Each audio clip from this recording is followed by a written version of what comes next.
ಪರಿಸ್ಥಿತಿಗೆ ಇವತ್ತು ತಂದಿಟ್ಟಿದ್ದೀವಿ. ಹಾಗಾಗಿ ಸ್ನೇಹಿತರೆ,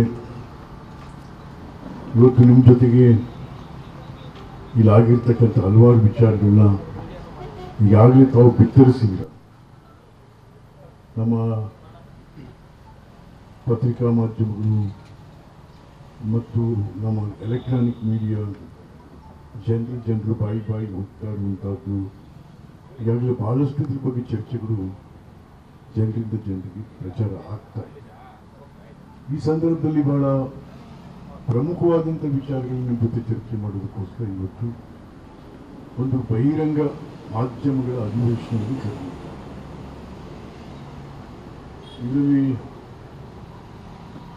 ಬಹಳ ಪ್ರಮುಖವಾಗಿ 50-50 ರೇಷಿಯೋನಲ್ಲಿ ಭೂಮಿ ಕಳ್ಕೊಂಡಂಥವ್ರಿಗೆ ಭೂಮಿ ಕೊಡುವಂಥ ವಿಚಾರವೇ ಬಹಳ ದೊಡ್ಡದಾಗಿದೆ. ಬಹಳ ದೊಡ್ಡದಾಗಿದೆ. ಇದು 2015ರಲ್ಲಿ ಬಂದಿದೆ. ಇದು ರಿಟ್ರಾಸ್ಪೆಕ್ಟಿವ್ ಅಲ್ಲ, ಪ್ರಾಸ್ಪೆಕ್ಟಿವ್. ಯಾವುದೇ ಕಾನೂನು ಸರ್ಕಾರದಲ್ಲಿ ಮಾಡಿದ್ರೆ ಅಂದಿನಿಂದ ಅದು ಶುರುವಾಗುತ್ತೆ. ಆದರೆ ನಮ್ಮ ಮೂಡಾದಲ್ಲಿ ಎಲ್ಲ ರಿಟ್ರಾಸ್ಪೆಕ್ಟಿವ್, ಹಿಂದೆ ಕೊಟ್ಟೋಗಿದ್ದಾರೆ. ಕಾನೂನನ್ನೇ, ನಮ್ಮ ಅಡ್ಮಿನಿಸ್ಟ್ರೇಷನ್ನೇ ತಿರುಮುರು ಮಾಡಕ್ಕೆ. ಹಾಗಾಗಿ ಅದರಲ್ಲಿ ಏನಾಯಿತು ಎಂತಾಯಿತು ಅಂತಕ್ಕಂಥದ್ದನ್ನು ನಿಮ್ಮ ಜೊತೆ ವಿಸ್ತೃತವಾಗಿ ಚರ್ಚೆ ಮಾಡುವಂಥದ್ದು ಕೆಲವು ದಾಖಲೆಗಳು ಕೂಡ ನಿಮ್ಮ ಹತ್ರ ತಗೊಂಡು ಸುಮಾರು 20 ಲಕ್ಷ ಸ್ಕ್ವೇರ್ ಫೀಟ್ ಅಭಿವೃದ್ಧಿ ಆಗಿರುವಂಥ ಜಾಗನ ಯಾರ್ಯಾರಿಗೆ ಎಷ್ಟೆಷ್ಟು ಕೊಟ್ಟಿದ್ದಾರೆ ಅಂತಕ್ಕಂಥ ಒಂದು ಪಟ್ಟಿ, ಇದು ಸ್ಯಾಂಪಲ್. ಇದು ನಮ್ಮ ಹತ್ರ ಇದೆ. ಎಷ್ಟು ಜನಕ್ಕೆ? 9 ಜನಕ್ಕೆ 20 ಲಕ್ಷ ಸ್ಕ್ವೇರ್ ಫೀಟ್ ಅಭಿವೃದ್ಧಿಯಾಗಿ ಡೆವಲಪ್ಡ್ ಸೈಟ್ಸ್ ಕೊಟ್ಟಿರುವಂಥದ್ದು 50-50 ರೇಷಿಯೋನಲ್ಲಿ. ಇವ್ರು ಯಾರು ಭೂಮಾಲೀಕರಲ್ಲ. ಇವರು ಈ 90 ಜನ ಈ ಪಟ್ಟಿಲಿರೋರು ಭೂಮಾಲೀಕರಲ್ಲ. ಯಾರು ಹೀಗೆ ದಳ್ಳಾಳಿಗಳು.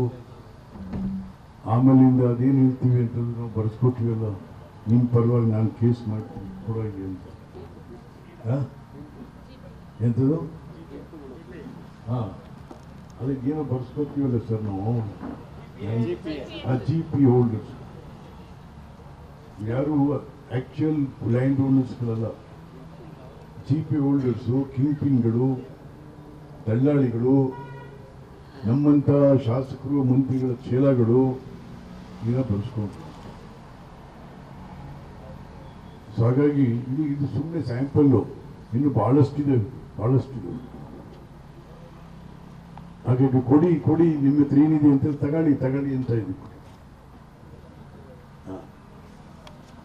ಹಾಗಾಗಿ ಇಲ್ಲಿ ನಾವು ಪ್ರಮುಖವಾಗಿ ಇದು ನಿಜ ಎಲ್ಲ ಮಾಡಿದ್ದಾರೆ.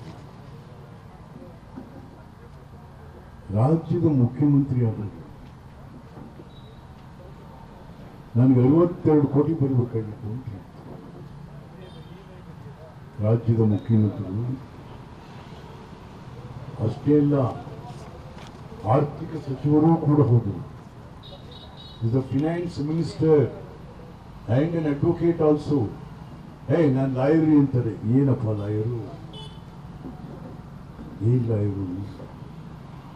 ಎಲ್ಲಾದರೂ ರಿಟ್ರಾಸ್ಪೆಕ್ಟಿವ್ ಕಾನೂನುಗಳಿದಾವ ಈ ದೇಶದಲ್ಲಿ? ಒಂದು ಸರ್ಕಾರ ಮಾಡಿದ್ದಿನ ಇವತ್ತು ಮಾಡಿದ್ದೀನಿ ಇಲ್ಲ ರೀ. 1947 ಸ್ವಾತಂತ್ರ್ಯ ಬಂತು, ಅಲ್ಲಿಂದ ತಗೊಳ್ರಿ ಅನ್ನಕ್ಕಾಗುತ್ತಾ? ನೋ, ಅದಲ್ಲ ಸ್ವಾಮಿ, ಅದಲ್ಲ.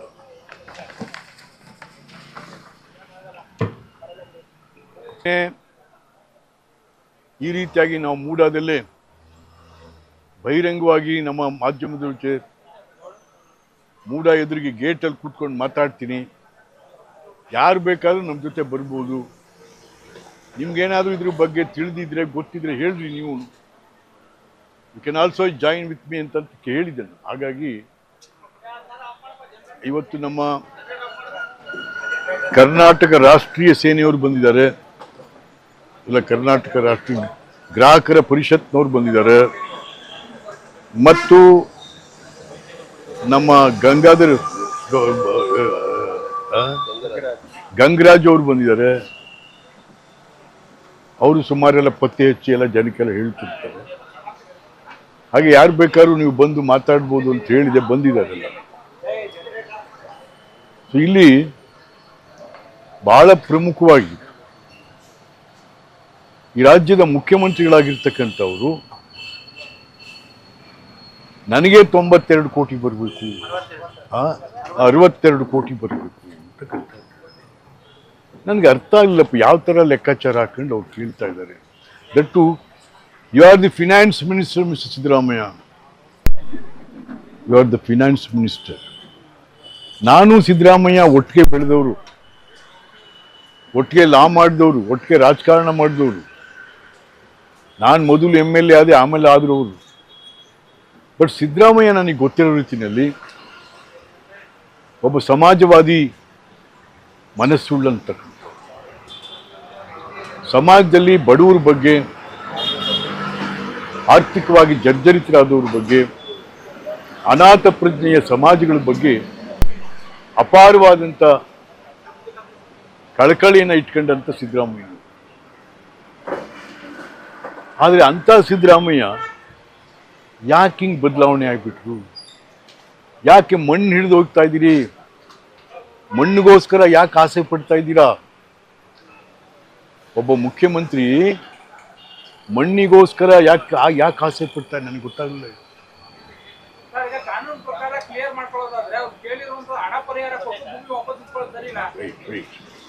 ವೆಯ್ಟ್ ಚಿನ್ಕುರುಳಿಯವರೇ, ವೆಯ್ಟ್. ಹಾಗಾಗಿ ನಾನು ಸಿದ್ದರಾಮಯ್ಯ ಯಾಕೆ ಹಿಂಗಾದ್ರು? ಸಮಾಜವಾದಿ ಮನಸ್ಸುಳ್ಳಂತ, ಸಮಾಜದ ಬಗ್ಗೆ ಅಪಾರ ಕಳಕಳಿ ಇಂಥ ಸಿದ್ದರಾಮಯ್ಯ ಯಾಕೆ ಈ ಥರ ಬದಲಾವಣೆ ಆಗೋದ್ರು ಅಂತಕ್ಕಂಥ. ಮತ್ತದ್ರ ಜೊತೆಗೆ ಹಿಂದೆನೂ ಕೂಡ 5 ವರ್ಷ ಮುಖ್ಯಮಂತ್ರಿ ಇದ್ರು. ಯಾರಿಗಾರು ಒಂದು ಸೈಟ್ ಕೊಟ್ರ? ಯಾರಿಗಾರು ಒಂದು ಸೈಟ್ ಕೊಟ್ರ? ಇಲ್ಲ. ನೀವು ಕಾಂಗ್ರೆಸ್ ಪಾರ್ಟಿ, ನಿಮ್ಮನ್ನು ಕರ್ಕೊಂಬಂದವನೇ ನಾನು ಕಾಂಗ್ರೆಸ್ಗೆ. ಪುಣ್ಯಾತ್ಮ ದೇವರಾಜ ಅರಸು, ಇಂದಿರಾ ಗಾಂಧಿ ಲಕ್ಷಾಂತರ ಸೈಟ್ ಕೊಟ್ಟರು, ಲಕ್ಷಾಂತರ ಮನೆಗಳು ಕಟ್ಕೊಟ್ರು. ನೀವೇನ್ರಿ ಮಾಡಿದ್ರಿ? ಅಕ್ಕಿ ಕೊಟ್ಟೆ, ಅಕ್ಕಿ ಎಲ್ಗೋಯ್ತಾವ?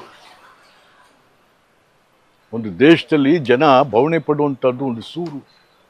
ನಾನು ರಕ್ಷಣೆಗೋಸ್ಕರ ನನ್ನ ಕುಟುಂಬದ ಸಂಸಾರದಲ್ಲಿ ನನಗೊಂದು ಸೂರು ಬೇಕು, ಗರ ನಮ್ಮಲ್ಲಿ ಹೇಳ್ತೀವಿ.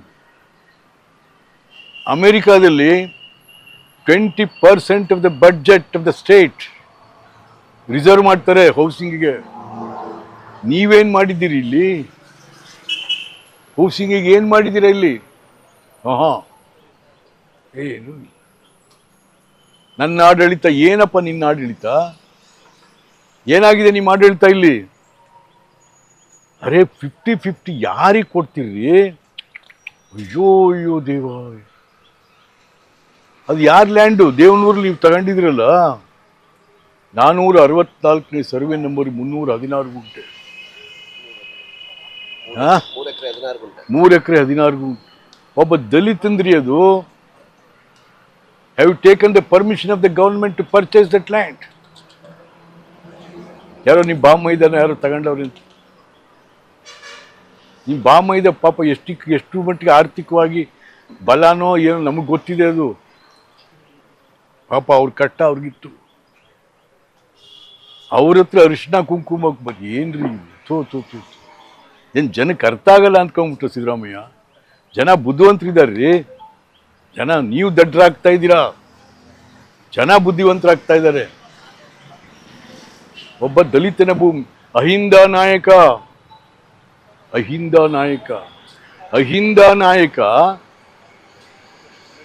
ಅದು ವ್ಯಾಲ್ಯೂ ಎಷ್ಟು? ಸರ್ಕಾರದ ವ್ಯಾಲ್ಯೂ ಎಷ್ಟು ಆವತ್ತಿನ ಕಾಲಕ್ಕೆ? ಅದು 3,24,700. 3,20,000 ಆಯ್ತಪ್ಪ. ಈಗ 1 ಕೋಟಿನೇ ಅಂತ ಇಟ್ಕೊಳ್ಳೋಣ. ಅದನ್ನ ಎಷ್ಟು ಬೇಕಾಗಿತ್ತು? 1 ಕೋಟಿ ಅಂದ್ರೂ 3.5 ಕೋಟಿ ಬೇಕು. ಮತ್ತು 62 ಕೋಟಿ ಎಲ್ಲಿ ಕೇಳ್ತೀರಾ? Mister Siddaramaiah must know that ಒಂದು ಲ್ಯಾಂಡ್ನ ಡೆವಲಪ್ಮೆಂಟ್ ಮಾಡಿದ್ಮೇಲೆ ಪಾರ್ಕು, ಮೋರಿ, ರಸ್ತೆ ಎಲ್ಲ ಹೋಗಿ ಉಳಿಯೋದೇ 40%. ಹಾಗಾದ್ರೆ ನೀವು 60% 100% ಕೇಳ್ತಾ ಇದ್ದೀರಿ. How is that? ನಾನು ಅವರ ಲೀಗಲ್ ಅಡ್ವೈಸರ್ ಒಬ್ರು ಪೊನ್ನಣ್ಣ ಅಂತ MLA ಅವ್ರದ್ದು ನೋಡಿದೆ, ಅವ್ರು ಹೇಳ್ತಾರೆ 100ಕ್ಕೆ 100 ಕೊಡ್ಬೇಕಾಗಿತ್ತು. ಹೆಂಗ್ರಿ ಕೊಡ್ತಾರೆ? 100ಕ್ಕೆ 100ಕ್ಕೆ ಅಯ್ಯೋ ದೇವ. ಹಾ, ಯಾರು ಇಲ್ಲ? ನೋ ಅತಿಕ್ರಮಣ. ಕುತ್ಕೋಪ ಈ ಮೀಡಿಯಾದ. ನಡಿಯಪ್ಪ, ಹಿಂಗೆಲ್ಲ ಮಾತಾಡ್ಬಾರ್ದು. ಇಲ್ಲಿ ಯಾರ್ದೋ ಪರವಾಗಿ ಬಂದು ಏನೋ ಮಾತಾಡ್ಬಾರ್ದ್ರಿ. ಗೊತ್ತಿದ್ರೆ ಮಾತಾಡುದು. ಏನಪ್ಪಾ, ಗೊತ್ತಿದ್ರೆ ಮಾತಾಡು. ನನಗಿಂತ ಸ್ನೇಹಿತ ಏನಲ್ಲ ಸಿದ್ದರಾಮಯ್ಯ ನಿನಗೆ. ಹಾ, ಹೌದು.